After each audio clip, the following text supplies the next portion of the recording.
name's my name's Travis Ray ComesLast. I'm a Cinnabon Hung Papa in Lakota Sioux. I'm 19 years old. You know, there's a lot of things I still don't know about my culture. You know, I feel there's something in my life that's being left out. I don't feel whole.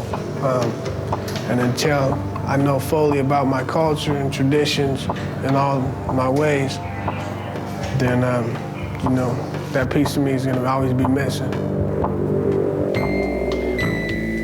My name's a live forever, that ComesLast family. I'm a native loaster, down for my shit, you could quote me, boy, you can't fuck with this. Growing up on the streets of Spokane, learn me quick to take a stand. Ripping and riding for the family, there's no stopping me. This ECG, East Coast gangster. To me, being in the gang, the fast life, you know, easy money, that was what I got into it for. But, you know, easy come, easy go. You got your life. That's already easy. You know, getting in the gang, your life can get taken any day. Being in the gang, you never know when you're gonna die. I have friends who died in my arms. And, you know, back then it was, you know, the only thing that came to me was anger, retaliation. But now that I think about it, and, you know, now that my mind is thinking the way it is, you know, in a more positive direction, you know, that's sad, you know. So, you know, people gotta die like that, so young. You know, everybody got potential. And being in the gang, you don't have a chance to use that. People always told me, like relatives, you know, you're gonna grow up and be just like your dad, locked up all the time.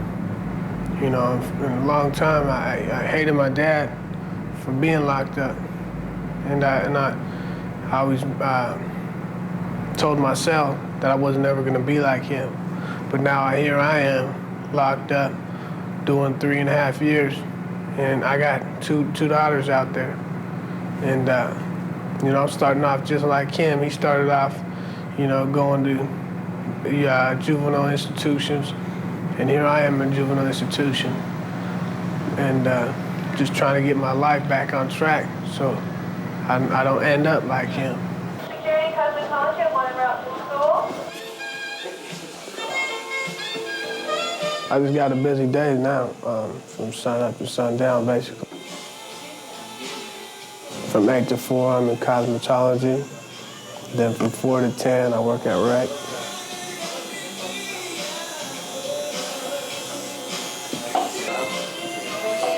I just basically rehabilitated myself, you know, and, you know, I set goals every day to do something positive, and then it just helps me out in the long run.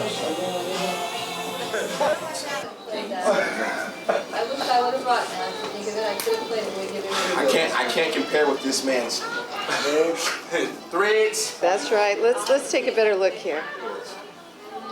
Name brand T-shirts. Name brand T-shirts. I don't have that. That's Peebo Bryson. Peebo Bryson. City Limits. Show you the shoes on camera. Stacey Adams. Stacey Adams. Compare. Look. Ooh. See, I can't compare with this man. This man has got it all. The hair, my hair. I think you are. Don Juan, you love him, man. Toothpick. He is the ultimate. He is the best. Daddy cool. Nobody dressed flyer than Moses. Nobody. Joe Cool. Stand up and give us a spin. Give us a spin. Come on, give us a spin. Come on, Tyler. Quick little spin. What?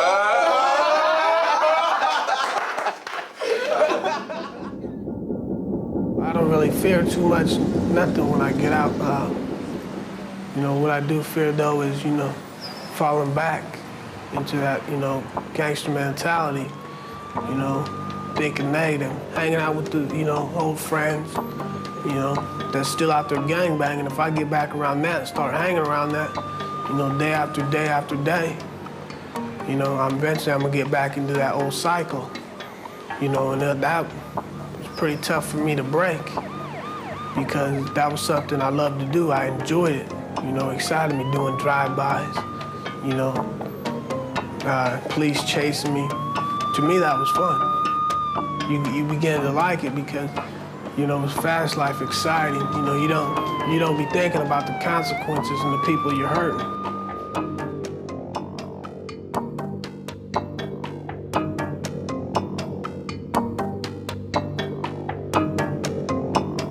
First, saved message. Hi, Heather. I just wanted to tell you I checked the paper, and as of last Sunday, they finally caught Travis.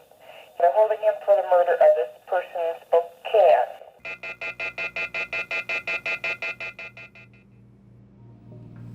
Prison changes you.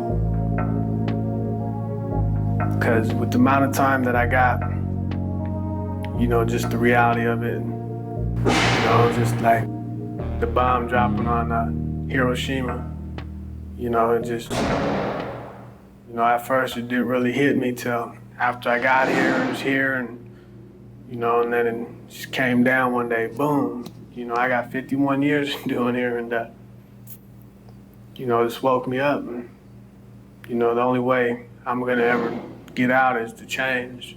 There's not a lot of people out there that knows what it's like to, you know, take someone's life, and regardless of what circumstances you took it under, you know, caused the death, and you know, that's hard on me.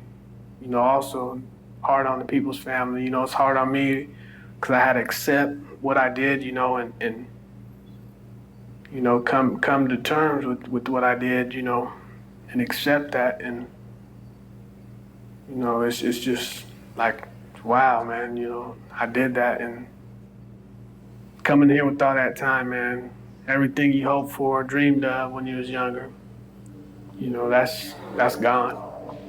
All you got is what you got in here, which is literally nothing.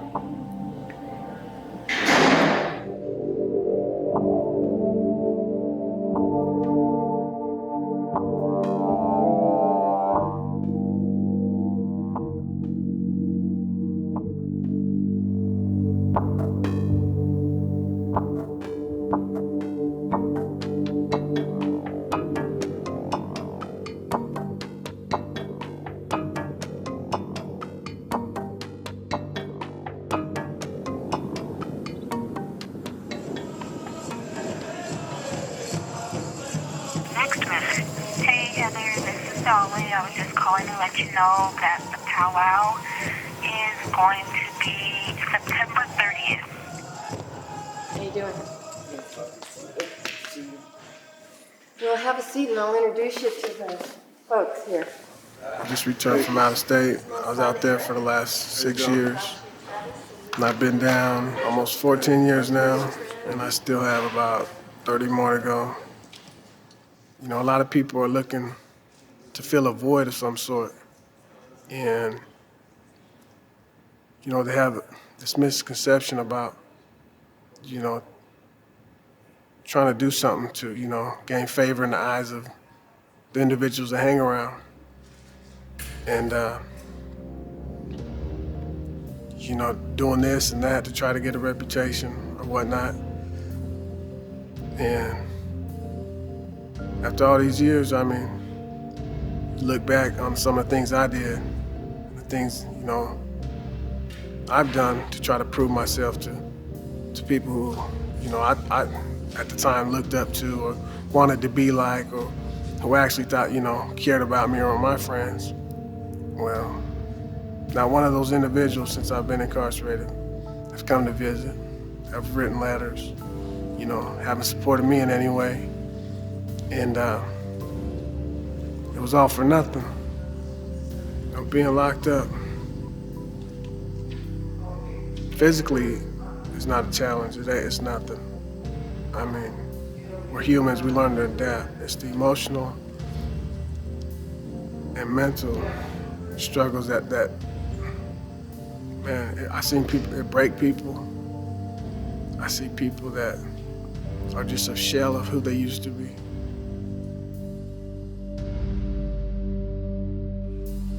And it's just a cesspool of evil, darkness. I mean, just a statistic in here, a number. That's it.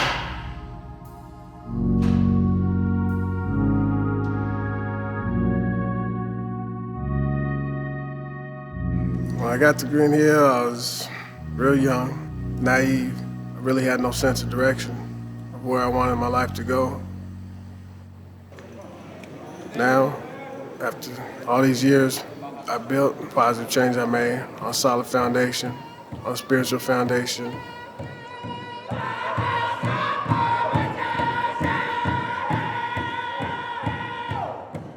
I find strength in a lot of our ceremonies.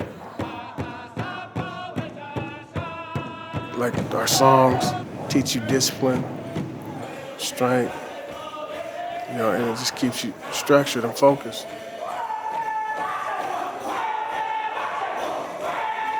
These guys, you know, grew up not knowing about their culture.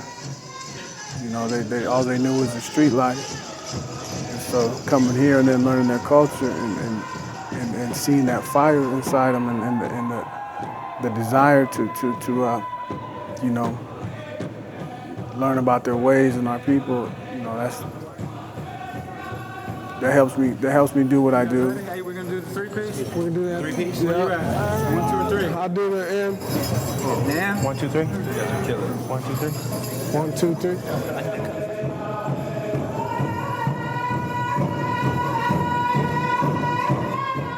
Native, everything got to be in harmony with the next thing, for it all to be strong and all to work. You know, it's just revolving like the earth. You know, everything just keeps coming back full circle. So you put out good and you try that, it's all gonna come back to you, to your family.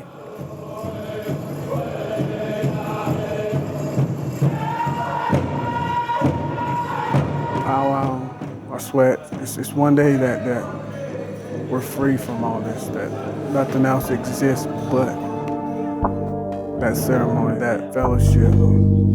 And you really forget where you're at. Literally forget where you're at.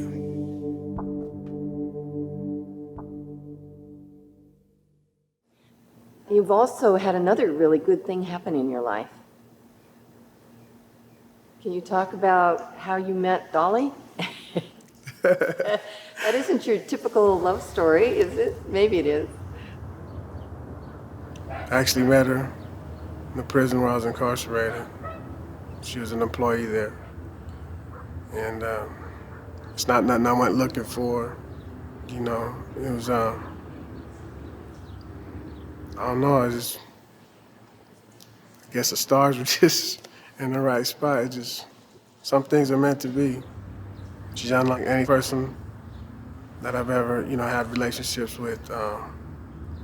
She's my strength anytime, whatever, she's there. She's proven that over and over again. There's a lot of people, you know, seen the change in me, you know, and I see that look in, you know, my family's eyes that I've let down in the past, and, you know, they're smiling with their eyes because they see the things I'm doing. You know, that's my reward. That's what keeps me going. And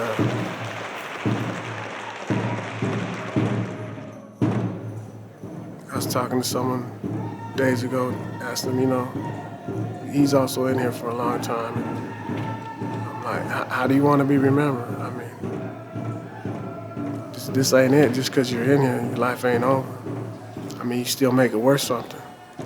It's worth something to, you know, the people you love. If anything, it's worth doing it for them. You just never seen it like that. It's like a light bulb just clicked on in his head, and now his cycle of change has begun, and all because of just a, you know, a little 2-3 minute conversation. Actually seeing the change in other people and them telling me, you know, if it wasn't for you, you know, I would have still been doing this, I'd still been doing that. And for me, that's, oh, you can't put that into words, how that makes me feel.